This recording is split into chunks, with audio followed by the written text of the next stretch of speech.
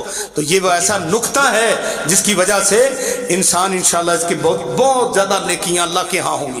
تو اس بنا پر زبان کا الگ سے ذکر کیا. اور المسلم من سلم المسلمون من لسانہ و یدہ, مسلمان تو ہوتا ہی وہ ہے کہ جس کی زبان اور ہاتھ سے دوسرے مسلمان محفوظ رہیں. یہاں بھی زبان کا پہلے تذکرہ کیا ہے. تو میرے بھائیوں بنو آدم کے باقی اعمال بھی تولے جائیں گے اور اس کا جو زبان کا عمل ہے اسے بھی تولا جائے گا. اور آگے فرمایا مجاہد عبداللہ بن عباس کے بہت بڑے شاگرد ہیں, کہتے ہیں میں نے 3 دفعہ عبداللہ ابن عباس رضی اللہ تعالیٰ عنہ کے سامنے قرآن پاک کو ایک ایک آیت کر کے اس کی تفسیر پڑھی ہے اور سمجھا ہے میں نے قرآن پاک کو. اور عبداللہ ابن یہ مجاہد جو ہیں وہ بہت نیک انسان تھے, اور یہ ان کی جب وفات ہوئی ہے تو نماز میں سجدے کی حالت میں ان کی وفات ہوئی. اور مجاہد جو ہیں اتنے بڑے ان کے شاگرد ہیں عبداللہ ابن عباس کے. حافظ ابن قیم رحمہ اللہ جیسے عبقری شخصیت وہ فرما گئے کہ اگر تیرے پاس مجاہدن ابن عباس تفسیر آئے تو پھر اور تفسیر تلاش کرنے کی ضرورت ہی باقی نہیں رہتی. اتنے بڑے محدث تھے مجاہد, اور وہ عبداللہ بن عباس کے شاگرد ہیں. مجاہد کہتے ہیں کہ القسطاس والعدل بالرومیہ, کہ لفظ قسطاس جو قرآن میں آیا ہے وزنوا بالقسطاس المستقیم قرآن میں آیا, یہ رومی زبان میں عدل کے معنی میں ہے. یہ کیا بھی رومی زبان اور قرآن میں کہاں آ گئی رومی زبان؟ تو اصل میں قرآن مجید جو ہے نا یہ ام السنہ ہے, یعنی عربی لغت جو ہے قرآن کی لغت ام السنہ, اور توارث سے لغات ہیں اس میں. تو کئی لفظ ایسے ہیں جو ہم اپنی زبان میں بولتے ہیں اور قرآن میں بھی ہیں. تو بالکل اسی طرح قسطاس کا لفظ رومی زبان میں عدل کے معنی میں بولا جاتا ہے, تو انصاف کے لیے عربی زبان میں یہ قسطاس بولا جاتا ہے. کیسے؟ وزنوا بالقسطاس المستقیم, کہ تم انصاف کے ترازو کے ساتھ وزن کیا کرو. اور اسی طرح ان اللہ یحب المقسطین, اللہ تعالیٰ جو ہے انصاف کرنے والوں سے محبت کرتا ہے. اور ان المقسطین علی منابر من نور, فرمایا جو انصاف کرنے والے ہوں گے قیامت والے دن اللہ پاک ان کو نور کے ممبر دیں گے جس کے اوپر وہ کھڑے ہوں گے, بیٹھے ہوں گے اور لوگ رشک کر رہے ہوں گے, یہ انصاف کرنے والے. اور آیا فرمایا کہ ینزل ابن مریم, حضرت عیسیٰ علیہ السلام جب آئیں گے نا حکما مقسطا, وہ ایسے فیصلہ کرنے والے نازل ہوں گے جو مقسطاً انصاف کے ساتھ فیصلہ کریں. اور مجاہد نے اس کی لغت بتائی ہے طلباء کے لیے کہ جو لفظ قسط ہے نا یہ مقسط سے لیا گیا ہے, قسط مقسط سے ہے, کیونکہ مقسط کا جو مادہ ہے مقسط اس کا معنی انصاف ہے, مزید فی کا لفظ, اور قسط کہتے ہیں کہ مقسط سے لیا گیا ہے اس لیے اس کا معنی انصاف کا ہے. وگرنہ جو قسط ہے یا قسط ہے مجرد کا وہ تو اس کا فاعل قاسط آتا ہے, اور قاسط کہتے ہیں ظالم کو, قاسط ظالم کو کہتے ہیں. اما القاسط فهو الجائر. مجھے ایک بات اکثر یاد رہتی ہے کہ سعید بن جبیر جب لائے گئے نا حجاج بن یوسف کے پاس, تو حجاج نے پوچھا کہ میرے بارے میں آپ کا کیا نظریہ ہے؟ تو وہ کہتے ہیں کہ انت العادل القاسط. لوگ بڑے حیران ہوئے بھی حجاج کو عادل کہہ رہا ہے انصاف کرنے والا, اور قاسط کہہ رہا ہے عدل و انصاف کے معنی میں, تو بڑی عجیب بات ہے. یہی سعید بن جبیر جو ہے جلیل القدر تابعی مستجاب الدعوات, اللہ اکبر. بلکہ جب ان کو لایا گیا نا حجاج کی عدالت میں تو سعید کہتے ہیں آخری وقت میں حجاج کان سن کے میری بات سن لے کہ تو نے مجھے تو قتل کر دینا ہے, لیکن یہ یاد رکھ لے کہ میرے بعد تو کسی بندے کو مسلمان کو قتل نہیں کر سکے. اور کہتے ہیں کہ چند دنوں بعد ہی جو ہے نا وہ حجاج فوت ہو گیا تھا, اللہ اکبر, اور ان کی بات پوری ہو گئی. تو بہرحال یہ کہتے ہیں کہ انہوں نے کہا کہ العادل القاسط. اب عادل عدل کے معنی میں یعنی جو ثم الذین کفروا بربہم یعدلون، پھر وہ اپنے رب کے ساتھ برابری کرتے ہیں، یعنی مشرک لوگ جو ہیں اپنے رب کے ساتھ برابری کرتے ہیں، یہ شرک کے معنی میں ہو گیا. اور یعنی عادل شرک کے معنی میں تو مشرک ہے. اور قاسط اما الذین اما القاسطون فکانوا لجہنم حطبا، کہ جو قاسط ہیں یعنی ظالم لوگ ہیں وہ جہنم کا ایندھن بنیں گے. تو یہ جو ہے یہ ظالم کے معنی میں ہو گیا. تو فرماتے ہیں کہ اما القاسط فہو الجائر. اور آگے فرماتے ہیں قال حدثنا احمد بن اشکاب یا اشکابہ، طالب علموں کے لیے کہ اشکابہ ہو تو یہ اجمی لفظ ہے، اشکابن ہو تو یہ عربی لفظ ہے، اس وجہ سے یہ منصرف ہے یا غیر منصرف ہے. تو یہ امام صاحب کے کوفی استاد ہیں اور آخری استاد ہیں. پہلے استاد حمیدی ہیں کیونکہ وہ مکی استاد ہیں، اور ان سے 2 مرتبہ امام بخاری رحمۃ اللہ علیہ نے صحیح بخاری کا سماع کیا ہے. ایک مرتبہ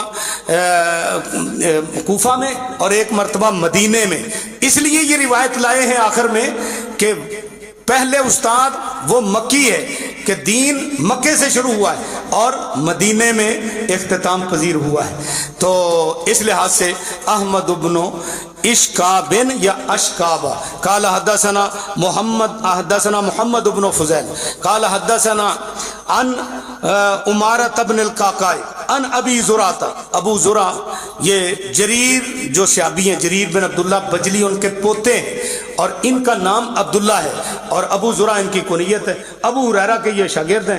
ابو ہریرہ رضی اللہ تعالیٰ عنہ. ابو ہریرہ اب تو المیت کے طور پر استعمال ہوتا ہے شاید اسی لیے ابو ہریرہ تا پڑھتے ہیں، ویسے ابو ہریرہ تن، اور نام ان کا کیا ہے؟ عبد الرحمن بن سخر. تو یہ ان کا نام ہے اور بہت بڑے محدث تھے صحابہ کے اندر ابو ہریرہ رضی اللہ تعالیٰ عنہ.